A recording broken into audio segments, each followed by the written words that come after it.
नमस्कार दोस्तों, study on the class में आप सभी का स्वागत है। मैं निकिता पाल। मैं हिंदी के क्वेश्चन डाली हुई हूँ जो Hindi super TET, UP TET और सी टेट में काम आने वाले हैं।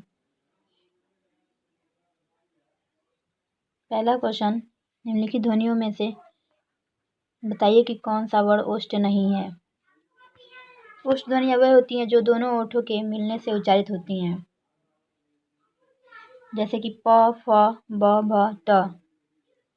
इसलिए आंसर नंबर हम लोग ए के साथ चलते हैं, क्योंकि ट जो वर्ड है वो ओष्ठ से उच्चारित नहीं होती है। दूसरा क्वेश्चन, निम्न में से कंठ ध्वनियाँ कौन सी हैं। कंठ ध्वनियाँ जो सीधे ही कंठ से निकलती हैं, अर्थात उच्चारण में जीभ या मुख में किसी भी भाग को छूता नहीं है उस वर्ड को बोलने से, तो उसे कंठ वर्ड कहते हैं, यानी कि क और ख। ऑप्शन नंबर सी।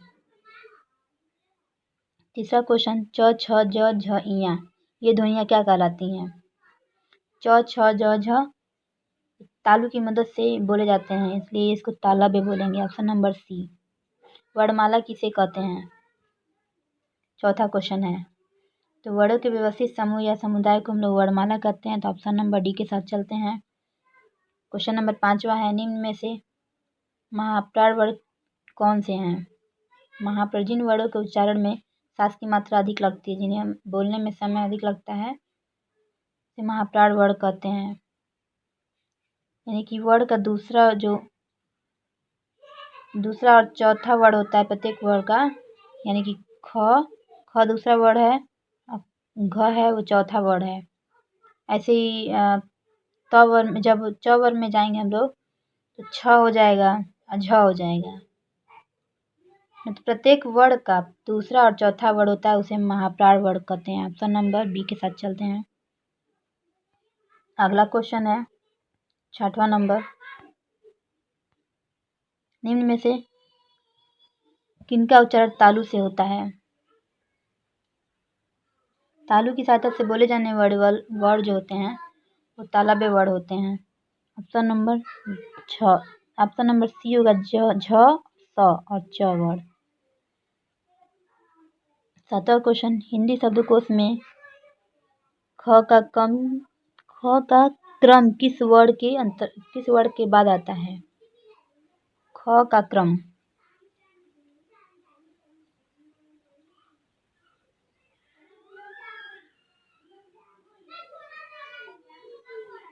तो हिंदी शब्दकोश में ख का क्रम क वर्ड के बाद आता है, यानी कि ऑप्शन नंबर ए होगा, ए क सही है। निम्नलिखित में से कौन से वर्ड का उच्चारण स्थान तालु से नहीं है। 8वां नंबर का क्वेश्चन है, ये पूछा है निम्नलिखित में से कौन से वर्ड का उच्चारण स्थान तालु से नहीं है। नहीं है, निगेटिव क्वेश्चन किया ये। तो तालु से तो हम लोग ताला पे वर्ड बोलते हैं। अभी हम लोग बताएं च, छ, ज, झ जो होता है ताला पे वर्ड होता है, तो इसमें ई और स और य वर्ड जो उच्चारण स्थान है तालु से होता है, परंतु द का उच्चारण स्थान तालु से न होकर दंत से होता है, इसलिए यहाँ पे ऑप्शन नंबर बी पे जाएंगे हम लोग, द ऑप्शन सही होगा। विसर्ग का उच्चारण किसकी भांति होता है। विसर्ग महाप्राण सूचक का एक स्वर है, इसका उच्चारण ह के समान होता है। ऑप्शन नंबर हम लोग डी के साथ चलेंगे, यानी कि ह के भांति होता है। हिंदी में प्रत्येक वर्ड के अंतिम वर्ड का उच्चारण स्थान क्या है। प्रत्येक वर्ड का अंतिम स्थान नासिक होगा, क्योंकि ये अंग आता है, यहाँ आता है, ये सब नासिक ही वर्ड होगा, तो ऑप्शन नंबर सी के साथ चलेंगे, नासिक। अगला क्वेश्चन नंबर 11, स्वरों का जो रूप व्यंजनों के साथ जोड़ा जाता है उसे कहते हैं। स्वरों का जो रूप व्यंजनों के साथ जोड़ा जाता है उसे क्या कहते हैं। तो स्वर में जो हम लोग व्यंजन के साथ जोड़ते हैं तो उसे मात्रा ही कहते हैं। इसलिए ऑप्शन नंबर ए के साथ जाएंगे हम लोग, मात्रा। 12 नंबर क्वेश्चन है, च वर्ड का उच्चारण मुंह के किस भाग से होता है?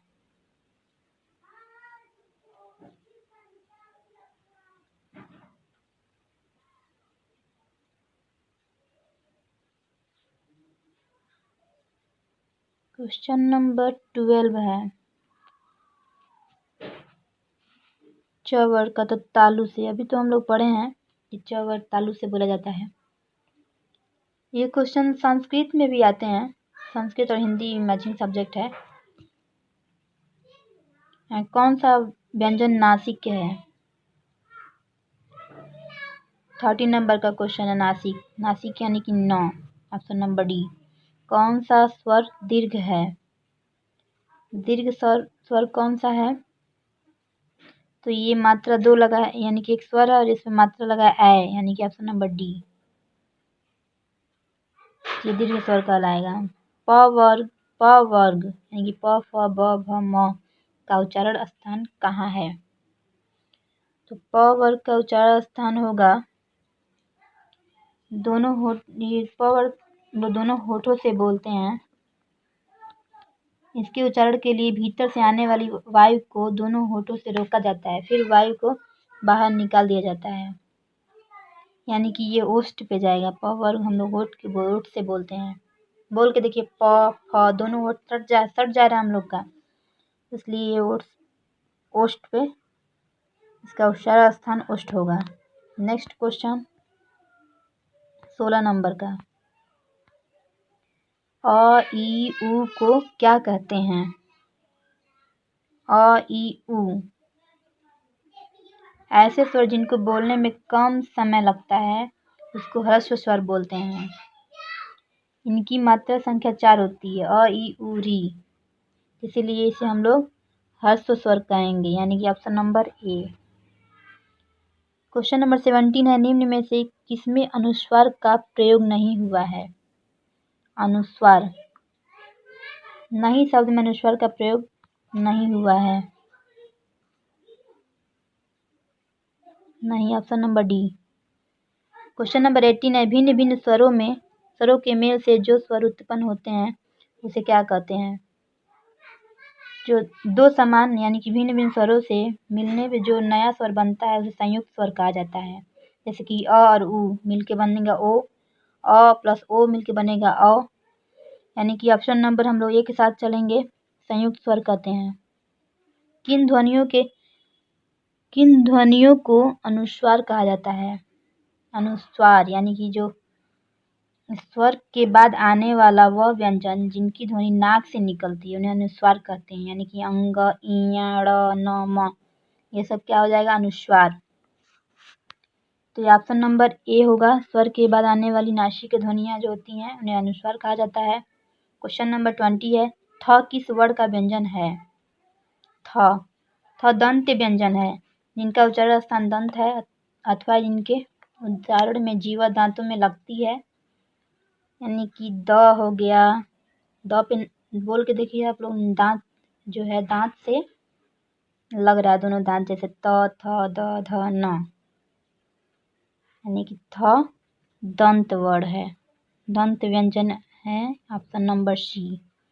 तो दोस्तों बताइए ये मेरा वीडियो कैसा लगा, कमेंट करिए, सब्सक्राइब करिए, ऐसे वीडियो देखने के लिए सब्सक्राइब करिए, लाइक करिए, शेयर करिए। ओके दोस्तों, बाय बाय।